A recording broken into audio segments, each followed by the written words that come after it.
করার সুযোগ হয়েছিল। সে সময় একবার আপনার সাথে হজ করারও সৌভাগ্য হয়েছিল। আমি যে ইউনিভার্সিটিতে পড়াশোনা করতাম সেখানে প্রায় 300-র মতো বাংলাদেশি কাজ করতেন। অধিকাংশই পরিচ্ছন্ন কর্মী ছিলেন। সকলের যেই কাহিনী, ঘটনা, গল্প অনেকটা একই রকম।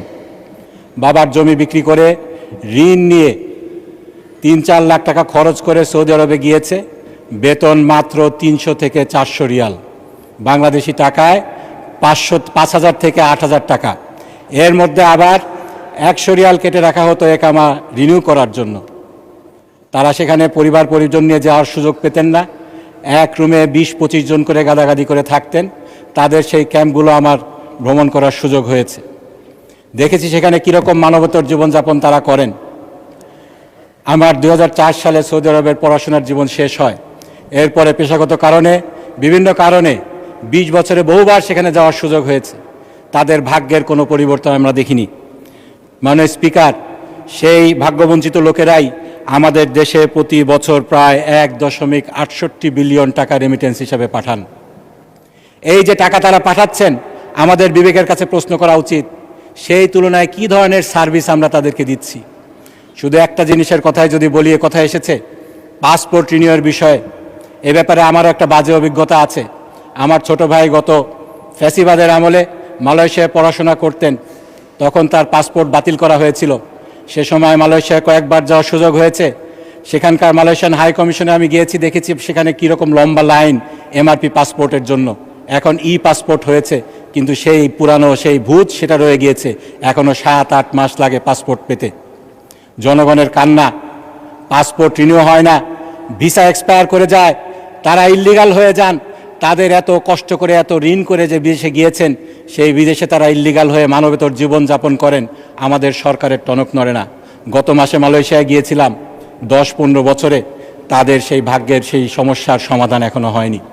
মাননীয় স্পিকার, আমাদের সেই রেমিটেন্স যোদ্ধারা এই পাসপোর্টের অভাবে, যেই পাসপোর্ট আমাদের মৌলিক মানবাধিকার, সেটার অভাবে কীরকম সাফার করেন সেটা অবর্ণনীয়।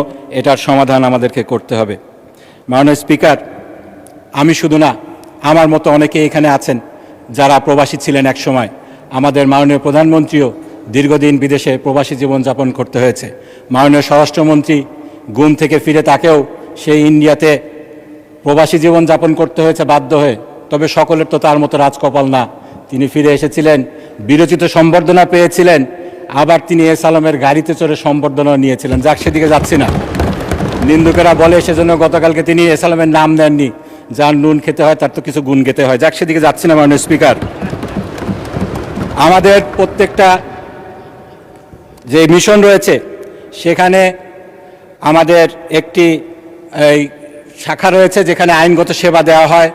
বিভিন্ন সমস্যা যেগুলো রয়েছে, যারা শ্রমিক রয়েছেন তাদের সমস্যা সমাধান করার জন্য একটি শাখা রয়েছে, কিন্তু সেটা শুধু নাম সর্বস্ব শাখা।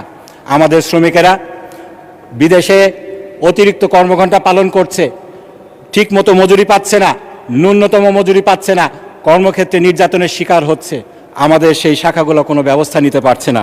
আমার যেটা প্রস্তাব হবে, প্রত্যেকটি বৈদেশিক শাখায় একজন করে আইনজীবী নিযুক্ত করা হোক। যদি বাংলাদেশের আইনজীবীদের সমস্যা সমাধান করা সম্ভব না হয়, স্থানীয় আইনজীবীদের প্যানেল করা হোক। তারা এই সমস্যাগুলোর সমাধান করবেন, এই সমস্যাগুলো দেখবেন। মাননীয় স্পিকার, নারী শ্রমিকদের ব্যাপারে বলতেই হয়, গত 8 বছরে 800 নারী শ্রমিকের লাশ ফেরত এসেছে। 70,000 নারী শ্রমিক নির্যাতিত হয়ে দেশে ফিরে এসেছেন। আমরা আইনগত কি ব্যবস্থা নিতে পেরেছি? মাননীয় স্পিকার, গত কয়েকদিন আগে আমেরিকাতে এক পড়তে যাওয়া দম্পতি, তাদেরকে নৃশংসভাবে খুন করা হয়েছে। তাদের লাশ দেশে ফেরত এসেছে, এজন্য সরকার উদ্যোগ নিয়েছে, এজন্য ধন্যবাদ জানাতে চাই। কিন্তু সেই পরিবারটিকে সেই সিভিল এবং ক্রিমিনাল রেমিডির জন্য কি ব্যবস্থা নেওয়া হয়েছে, এই বিষয়টি আমি প্রবাস কল্যাণ মন্ত্রণালয়ের যিনি দায়িত্বপ্রাপ্ত আছেন তাদের কাছ থেকে জানতে চাই। মাননীয় স্পিকার, গত কয়েক বছরে 2012 থেকে 2025 সাল পর্যন্ত প্রায় 6,000 রিপোর্টেড পাচার হয়েছে বাংলাদেশ থেকে, নারী পাচার হয়েছে। এটা আনরিপোর্টেড আরও বেশি থাকার কথা। এই নারী পাচার রোধে, মানব পাচার রোধে, এই মডার্ন স্লেভারির যে বিষয়টা রয়েছে, এই বিষয়ে আমরা কি করছি এটা আমাদের ভেবে দেখা দরকার।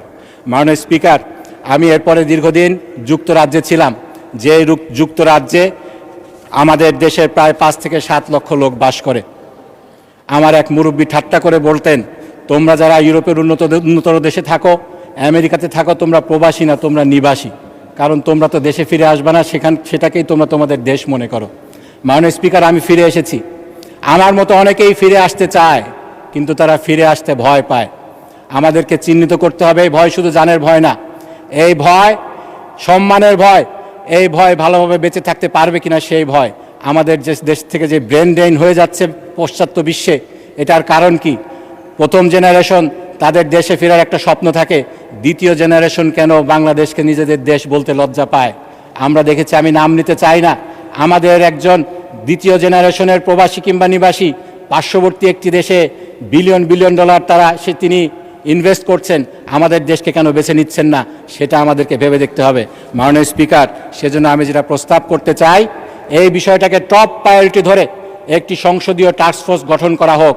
প্রবাসীদের সমস্যার সমাধান আরও একটা রয়েছে, আমি খুব সংক্ষেপে যেটা বলতে চাই, দীর্ঘদিন প্রবাস থেকে যখন তারা দেশে ফিরে আসেন, তারা যেহেতু দীর্ঘদিন প্রবাসে থাকেন, এখানের সমাজে তাদের ইন্টিগ্রেশনের সমস্যা হয়, অর্থনৈতিক পুনর্বাসনের সমস্যা হয়। এই সমস্যার সমাধানের জন্য আমাদেরকে ব্যবস্থা নিতে হবে।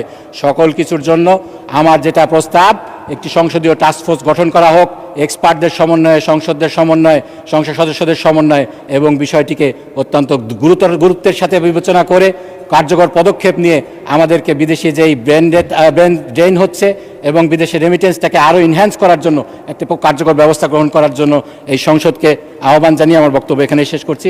ধন্যবাদ মাননীয় স্পিকার।